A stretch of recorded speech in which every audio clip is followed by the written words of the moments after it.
ರಾಜ್ಯ ಸರ್ಕಾರ ಇವತ್ತೇನು ಒನ್ ಟೈಮ್ ಸೆಟಲ್ಮೆಂಟು OTS ಮಾಡೋಕ್ಕೆ ತರಾತುರಿಯಾಗಿ ಅಮೆಂಡ್ಮೆಂಟ್ನ ಮಾಡಿ ಬಜೆಟ್ ಸೆಷನ್ನಲ್ಲಿ ಮುಖ್ಯಮಂತ್ರಿ ಕೈನಲ್ಲಿ ಓದಿಸಿದ್ದಾರೆ. ಇದು ಇಲಾಖೆಯ ವೈಫಲ್ಯ ಎದ್ದು ಕಾಣ್ತಿದೆ. ಇಲಾಖೆಯವರು ಸರಿಯಾದ ಮಾಹಿತಿ ಕೊಡದಿರೆ ಸರ್ಕಾರಕ್ಕೆ ಮತ್ತು ಇಲಾಖಾ ಮಂತ್ರಿಗಳಿಗೆ ಸರಿಯಾದ ಸೂಕ್ತ ಕಾರಣ ಕೊಡೋಕ್ಕಾಗದಿರೇ ಇವತ್ತು ಇಯರ್ಲಿ ಬಡ್ಜೆಟ್ಗೆ ಬಡ್ಜೆಟ್ಗೆ ಸೆಷನ್ಗೆ ನೀವೇನು ಕೊಡ್ತೀರಾ ಅಂತ ಕೇಳಿದಾಗ ಇವತ್ತು ಅರಕೆ ಕೋರಿ ಮಾಡಿದ್ದಾರೆ ನಮ್ಮನ್ನು. ಇವತ್ತು ಐರನ್ ಓರ್ ರಾಜ್ಯದಲ್ಲಿ ಆದಾಯ ಕಡಿಮೆ ಆಯಿತು. ಇವತ್ತು ಸಾಮಾನ್ಯ ಕಟ್ಟಡದ ಕಲ್ಲಿದು, ಯಾಕೆಂದರೆ ಬಡವ್ರ ಮನೆ ಕಟ್ತಾರೆ, ಇನ್ಫ್ರಾಸ್ಟ್ರಕ್ಚರ್ನವರು ಬಿಲ್ಡಿಂಗ್ ಕಟ್ತಾರೆ, ಮೆಟ್ರೋನವರು ರೈಲ್ವೆ ಸ್ಟೇಷನ್ ಮಾಡಿಸ್ತಾರೆ, PWD ಕಾಮಗಾರಿ ನಡೀತವೆ. ಇದೆಲ್ಲ ಸರ್ಕಾರದ ಉತ್ತೇಜನಕ್ಕೆ ಅಥವಾ ಸಾರ್ವಜನಿಕರ ಅನುಕೂಲಕ್ಕೆ ಇರತಕ್ಕಂಥ ಒಂದು ಎಸೆನ್ಷಿಯಲ್ ಕಮ್ಯಾಡಿಟಿಗೆ ಬರ್ತದೆ. ಇದು ಐರನ್ ಓರ್ ಅಲ್ಲ. ನಾವೇನು ಹೊರ ರಾಜ್ಯಕ್ಕೆ ಎಕ್ಸ್ಪೋರ್ಟ್ ಮಾಡಿಲ್ಲ. ನಮ್ಮ ಆ ಜಿಲ್ಲೆ ಅಭಿವೃದ್ಧಿ ಕೊಟ್ಟಿದ್ದೀವಿ. ಒಂದು ಜಿಲ್ಲೆಯಿಂದ ಇನ್ನೊಂದು ಜಿಲ್ಲೆಗೂ ಹೋಗಿಲ್ಲ.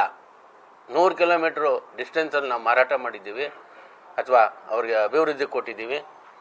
ಏನು ಹೊರ ದೇಶಕ್ಕೂ ಹೋಗಿಲ್ಲ, ಹೊರ ರಾಜ್ಯಕ್ಕೂ ಹೋಗಿಲ್ಲ. ಆದ್ದರಿಂದ ಅವೈಜ್ಞಾನಿಕವಾಗಿ ಈ ಒಂದು OTSನ ತರಾತುರಿಯಲ್ಲಿ ಮಾಡಿದ್ರು. ನಾವೀಗಾಗಲೇ ಹಲವಾರು ಬಾರಿ ಪ್ರೆಸ್ ಮುಖಾಂತರ ತಮ್ಮ ಮುಖಾಂತರ ಮುಖ್ಯಮಂತ್ರಿಯವ್ರಿಗೆ ರಾಜ್ಯ ಸರ್ಕಾರಕ್ಕೆ ಸಂದೇಶ ಕಳಿಸಿದ್ದೀವಿ. ನೀವು OTS ಮಾಡಬೇಕಾದ್ರೆ ಅಧಿಕಾರಿಗಳೊಟ್ಟಿಗೆ ರಾಜ್ಯ ಯೂನಿಯನ್ ಪದಾಧಿಕಾರಿಗಳು ಕ್ರಷರ್ ಮಾಲೀಕರನ್ನ ಸಭೆ ಸೇರಿಸಿ ಒಂದು ಚರ್ಚೆ ಮಾಡಿ ಅಂತ ನಾವು ಹೇಳಿದಾಗ ಯಾವುದೂ ಕೇಳಿದ್ರೆ ಪ್ರತಿ 3 ತಿಂಗಳಿಗೊಬ್ಬ ನಿರ್ದೇಶಕರನ್ನ ಚೇಂಜ್ ಮಾಡ್ತಾವ್ರೆ, 6 ತಿಂಗಳಿಗೊಬ್ಬರು ಕಾರ್ಯದರ್ಶಿಯವರು ಚೇಂಜ್ ಆಗ್ತಾವ್ರೆ. ಅವ್ರಿಗೆ ಯಾರಿಗೂ ಈ ಕಲ್ಲುಗಣಿ ಬಗ್ಗೆ ಅರಿವೇ ಇಲ್ಲದೇ ಇರ್ತಕ್ಕಂಥವ್ರನ್ನ ಈ ಹುದ್ದೆಗೆ ನೇಮಿಸಿ ಇವತ್ತು ನಮ್ಮ ಮೇಲೆ ದೊಡ್ಡ ಒಂದು ಗಂಡಾಂತರ ತಂದಿದ್ದಾರೆ. ಇದರ ವಿರುದ್ಧವಾಗಿ ಇಡೀ ರಾಜ್ಯಾದ್ಯಂತ ಏನು 32 ಜಿಲ್ಲೆ ಕ್ರಷರ್ ಮತ್ತು ಕಲ್ಲುಗಣಿ ಉದ್ಯಮದ ಮಾಲೀಕರು ಬಂದಿದ್ದಾರೆ. ಇವರೆಲ್ಲರೂ ಒಕ್ಕೊರಲಿನ ತೀರ್ಮಾನ ತಗೊಂಡು ನಾವು ರಾಜ್ಯಾದ್ಯಂತ ಬಂದ್ ಮಾಡ್ತೀವಿ. ಹೊರ ರಾಜ್ಯದಿಂದ ಬರ್ತಕ್ಕಂಥ ಮೆಟೀರಿಯಲ್ ಕೂಡ ನಾವು ಒಳಗೆ ಬಿಡದಂಗೆ ಒಂದು ಚೆಕ್ಔಟ್ ಡ್ಯಾಮ್ ಮಾಡ್ತೀವಿ. ಯಾಕೆಂದ್ರೆ ಇಲ್ದಿದ್ರೆ ನಮ್ಮ ಉಳಿವಿಲ್ಲ. ಇವತ್ತು ಇಂಡಸ್ಟ್ರಿ ಮಾರಿದ್ರೂ ಕೂಡ ನಾವು ಕಟ್ಟೋಕ್ಕಾಗೋದಿಲ್ಲ, ನಮ್ಮ ಮನೆ ಮಟ್ಟ ಮಾರಿದ್ರೂ ಆಗೋದಿಲ್ಲ. ಇವತ್ತು ಒಂದು ಕಡೆ ಪಟ್ಟಾಲ ಜಮೀನು, ಅವ್ರದ್ದೇ ಸ್ವಂತ ಜಮೀನು, ಅವ್ರದ್ದೇ ಸ್ವಂತ ಆಸ್ತಿ, EC ಬರ್ತದೆ, ಮ್ಯೂಟೇಷನ್ ಬರ್ತದೆ, ಪಾಣಿ ಬರ್ತದೆ. ಅವರು ಗಣಿಗಾರಿಕೆ ಮಾಡಿ ಅಭಿವೃದ್ಧಿ ಕೊಟ್ಟಿದ್ದಾರೆ. ಇವತ್ತು ಅವ್ರನ್ನ ತೊಗೊಂಡೋಗಿ ನೀವು ಟೋಟಲ್ ವಾಲ್ಯೂಮ್ನ ಅಸೆಸ್ಮೆಂಟ್ ಮಾಡ್ತಿದ್ದೀರಿ. ಇದು ಯಾವ ಧರ್ಮ? ಇಂಗ್ಲೀಷ್ನವ್ರ ಕಾಲದಿಂದನೂ ಕಲ್ಗಣಿಗಾರಿಕೆ ನಡೆದಿದೆ, ರಾಜರ ಕಾಲದಿಂದನೂ ಕಲ್ಗಣಿಗಾರಿಕೆ ನಡೆದಿದೆ. ಡ್ಯಾಮ್ಗಳಾಗಿದ್ದಾವೆ, ದೊಡ್ಡ ದೊಡ್ಡ ಬ್ರಿಡ್ಜ್ಗಳಾಗಿದ್ದಾವೆ. ಅವ್ಯಾವನು ಬೇಸ್ ಗೊತ್ತಿಲ್ದರೆ ಇವತ್ತು ಟೋಟಲ್ ವ್ಯಾಲ್ಯೂಮ್ಗೆ ಅಸೆಸ್ಮೆಂಟ್ ಮಾಡಿ ಇವತ್ತು ಮಾಲೀಕರನ್ನ ತೊಗೊಂಡೋಗಿ ಬೀದಿಗೆ ಹಾಕಕ್ಕೆ ಮಾಡ್ತಾಯಿದ್ದಾರೆ. ಮುಂದೊಂದು ದಿವಸ ಈ ನಮ್ಮ ಕಟ್ಟಡ ಕಲ್ಲುಗಣಿಗಾರಿಕೆಯ ಮೇಲೆ ಅಧಿಕಾರಿಗಳು ಕಣ್ಣಿಟ್ಟಿದ್ದು ಸರ್ಕಾರಕ್ಕೆ ಅವೈಜ್ಞಾನಿಕ ಒಂದು ತಿಳುವಳಿಕೆ ಕೊಟ್ಟು MNC ಕಂಪ್ನಿ ಕೊಡಬೇಕು ಅಂತೇಳಿ ಹುನ್ನಾರ ನಡೆಸ್ತಾವ್ರೆ ಅಂತ ಹೇಳಿ ನಾವು ಅನುಮಾನ ಪಡ್ತಾ ಇದ್ದೀವಿ. ಅದರಿಂದ ನಾವು ಸಹಿಸೋದಿಲ್ಲ, ವಿರೋಧ ಮಾಡ್ತೀವಿ, ಬಂದ್ ಮಾಡ್ತೀವಿ ಮತ್ತು ನಾವು ನ್ಯಾಯಾಲಯದ ಮೊರೆಯನ್ನು ಸಹ ಹೋಗ್ತಾ ಇದ್ದೀವಿ. ಪುಷ್ಟಿ ಕೊಡ್ತೀವಿ. ಈಗ ಆಲ್ರೆಡಿ L&T ಅವರಿಗೆ ಕ್ವಾರಿ ಕೊಟ್ಟಿದ್ದಾರೆ, ದಿಲೀಪ್ ಬಿಲ್ಕಾನ್ ಅವರಿಗೆ ಕ್ವಾರಿ ಕೊಟ್ಟಿದ್ದಾರೆ, ನೈಸ್ ರೋಡ್ ಮಾಡಿದವರು ಅದು ಕಾರ್ಪೊರೇಟ್ ಅವ್ರಿಗೂ ಕ್ವಾರಿ ಕೊಟ್ಟಿದ್ದಾರೆ. ಈಗ ನಮ್ಮದು ಸುತ್ತಲೂ ನಮಗೆ ಲೀಸ್ ಅಂತ ಮಾಡಿ ಈಸಿ ಕ್ವಾಂಟಿಟಿ ನಿಗದಿ ಮಾಡಿ ಆ ನಿಗದಿ ಮಾಡಿರುವಂಥ ಮೆಟೀರಿಯಲ್ ತೆಗೆದು ನಾವು ಕೊಡ್ತೀವಿ ಅಂದರೆ ನಮಗೆ ಕೊಡ್ತಿಲ್ಲ.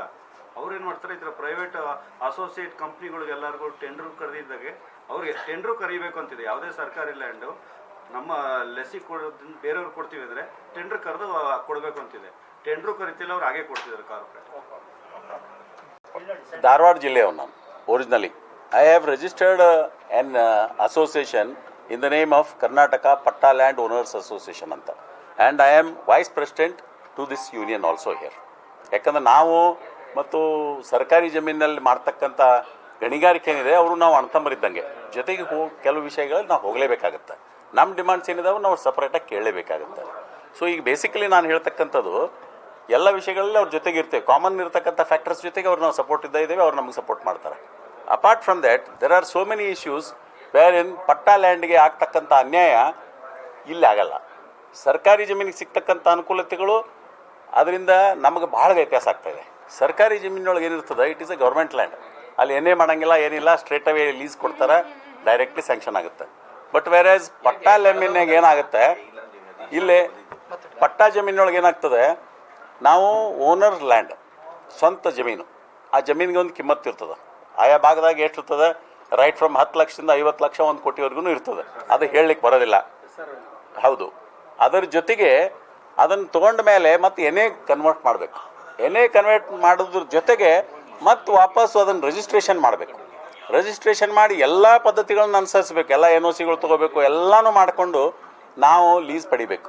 ಲೀಸ್ ಪಡೆದ ಮೇಲೆ ರಾಯಲ್ಟಿ ಅಂತಕ್ಕಂಥದ್ದು ಏನಿದೆ, ಸರ್ಕಾರಿ ಜಮೀನೊಳಗೂ ಅದೇ ರಾಯಲ್ಟಿ, ಪಟ್ಟಾ ಜಮೀನೊಳಗೂ ಅದೇ ರಾಯಲ್ಟಿ ಅಂತ ಹೇಳ್ತಾ ಇದ್ದಾರೆ. ಇದು ಎಲ್ಲಿ ನ್ಯಾಯ?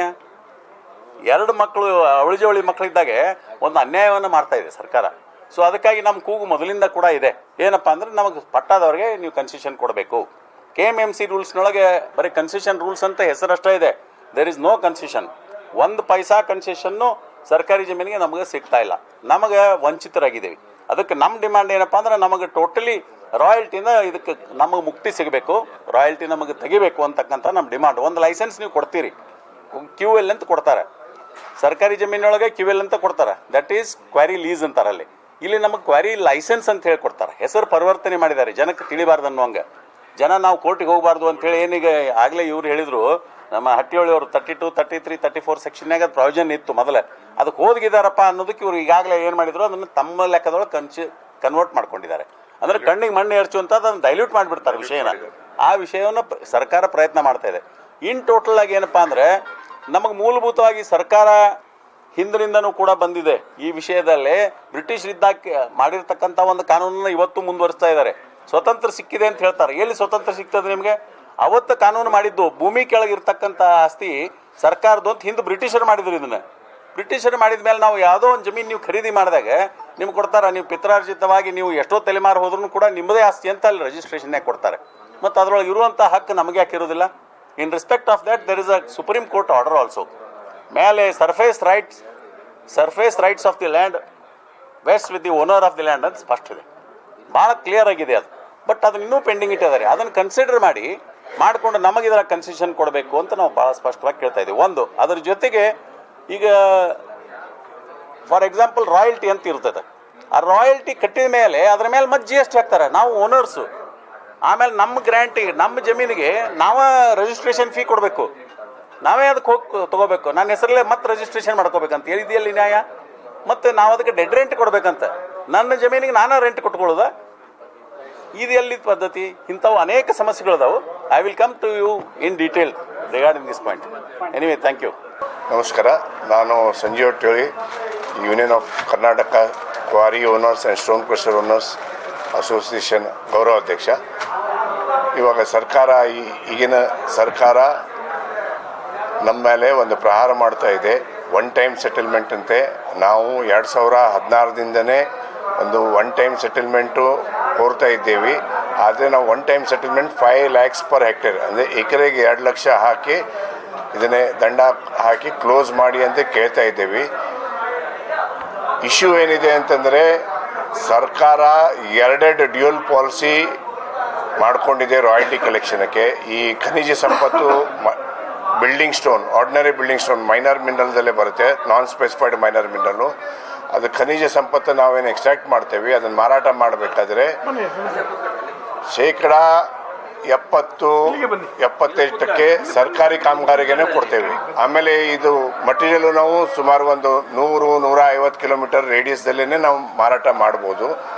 ಅದು ನಾವು ಮಾರಾಟ ಮಾಡಬೇಕಾದ್ರೆ 70% ಕಾಂಟ್ರಾಕ್ಟರ್ಸ್, ಅಂದರೆ ಏನು ಬೇರೆ ಬೇರೆ ಈ ಸರ್ಕಾರದ್ದು ಪಬ್ಲಿಕ್ ವರ್ಕ್ಸ್ ಮಾಡೋ ಇಲಾಖೆ ಇದ್ದಾವೆ, PWD ಆಗಲಿ, major irrigation, minor irrigation, land army, municipal corporation, ZP ಅಥವಾ ನಿರ್ಮಿತಿ ಕೇಂದ್ರ, ಈ ಥರ 140-150 ಸರ್ಕಾರಿ ಕೇಂದ್ರ ಬಾಡೀಸ್ ಇದ್ದಾವೆ. ವಾಟ್ ವಿ ಕಾಲ್ ಆಸ್ ವೇಡಾಸ್, work executive department and agencies. ಅಲ್ಲಿ ಕಾಂಟ್ರಾಕ್ಟರ್ಗೆ ಏನು ನಾವು ಮಟೀರಿಯಲ್ ಸಪ್ಲೈ ಮಾಡ್ತೇವೆ, ಆ ರಾಯಲ್ಟಿ ಅವರು ಆ ಕಾಂಟ್ರಾಕ್ಟರ್ ಮುಖಾಂತರ ಅವ್ರ ಬಿಲ್ದಲ್ಲಿ ಡಿಡಕ್ಟ್ ಮಾಡ್ತಾರೆ. ಉಳಿದು ಏನು ನಾವು ಮಾರಾಟ ಮಾಡಿರ್ತೀವಿ ಅದನ್ನೇ ನಮಗೆ ರೂಲ್ 40 ಪ್ರಕಾರ ವರ್ಷ ಆಡಿಟ್ ಮಾಡಿ ನಮಗೆ ಡಿಮಾಂಡ್ ನೋಟಿಸ್ ಕಳಿಸ್ತಾರೆ. ಅದೇ ರೀತಿ ನಡ್ಕೊಂಡು ಬರ್ತಾ ಇದೆ. ಅದೇ ರೂಲ್ಸಲ್ಲಿ ಮಾಡಿರೋದು ಸಿಸ್ಟಮ್ ಬೇರೆ ಇದ್ದು ಪ್ರಾಕ್ಟೀಸಲ್ಲೇ ಬೇರೆ ಈ ಡ್ಯೂಲ್ಸ್ ಪಾಲಿಸಿ ಮಾಡಿಕೊಂಡು ಸರ್ಕಾರ ನಮ್ಮ ಮೇಲೆ ಅನ್ಯಾಯ ಮಾಡ್ಲಿಕ್ಕೆ ಹೊಡ್ತಾ ಇದೆ. ಈ ವೇಡಾಸಿಂದ ಏನು ಕಲೆಕ್ಟ್ ಮಾಡಿದ್ದಾರೆ ರಾಯಲ್ಟಿ, ಅದು ವಿದೌಟ್ MDP ನೀವು ಅದನ್ನೇ ಸಾಗಾಣಿಕೆ ಮಾಡಿದ್ದೀರಾ ಅಂತ ಹೇಳಿ ಅದರದ್ದು ಪಿಟ್ ಮೆಜರ್ಮೆಂಟು ನಮ್ಮದು ಇವಾಗ ಸುಮಾರು ಒಂದು 2006ದಿಂದ ಈಗ 26ವರೆಗೂ ನಮ್ಮದು ಪಿಟ್ ಮೆಜರ್ಮೆಂಟ್ ಮಾಡಿ ರೆಸ್ಟ್ರಾಸ್ಪೆಕ್ಟಿವ್ಲಿ ಈಗ ಆಲ್ರೆಡಿ ರೂಲ್ 40 ಪ್ರಕಾರ ಏನು ಆಡಿಟ್ ಮಾಡಿದ್ದಾರೆ which has been satisfactory closed by DDs and SCs ಅದನ್ನು ರೀಓಪನ್ ಮಾಡಿ ಇದನ್ನು ಒಂದು ಕಾರಣ ಮಾಡಿಕೊಂಡು ಈ ರೆವೆನ್ಯೂ ಕಲೆಕ್ಷನ್ಗೆ ಹೊಂಟಿದ್ದಾರೆ. ಇವ್ರಿಗೆ ಈ ಫ್ರೀ ಬೀಸ್ ಮಾಡಲಿಕ್ಕೆ ಇವ್ರಿಗೆ ದುಡ್ಡು ಬೇಕು. ಆ ದುಡ್ಡು ಬೇಕಾಗಿದೆ ಅಂತ ಹೇಳಿ ನಮ್ಮನ್ನೇ ಸಾಫ್ಟ್ ಟಾರ್ಗೆಟ್ ಮಾಡಿ ನಮ್ಮಿಂದ ಈ ಹಣ ಸಂಪಾದನೆ ಮಾಡಿಕೊಂಡು ಈ ಫ್ರೀ ಬೀಸ್ ಕೊಡಲಿಕ್ಕೆ ಹೊಂಟಿದ್ದಾರೆ. ಇದು ನಮ್ಮ ಮೇಲೆ ಅನ್ಯಾಯ. ಇದರ ಬಗ್ಗೆ ನಾವು ಇವತ್ತೇ ಸಭೆ ಮಾಡ್ತಾ ಇದ್ದೇವೆ. ಇದಕ್ಕೆ ಏನು ಕ್ರಮ ತಗೋಬೇಕು, ಕಾನೂನುವಾಗಿ ಆಗಲಿ ನಾವು ಹೋರಾಟವಾಗಿ ಆಗಲಿ ಪ್ರತಿಭಟನೆ ಮಾಡಿ ಆಗಲಿ ಅದ್ರ ಬಗ್ಗೆ ಇವತ್ತೇ ತೀರ್ಮಾನ ತಗೋತಾ ಇದ್ದೇವೆ. ಈ ತೀರ್ಮಾನ ನಾವು ಇಡೀ ರಾಜ್ಯದ್ದು ಎಲ್ಲ ಕ್ರಷರ್ ಕ್ವಾರಿ ಮಾಲಕರು ಇದಕ್ಕೆ ಬದ್ಧವಾಗಿರ್ತಾರೆ ಅಂತ ಹೇಳಿ ನನ್ನ ಮಾತು ಮುಗಿಸ್ತಾ ಇದ್ದೀನಿ.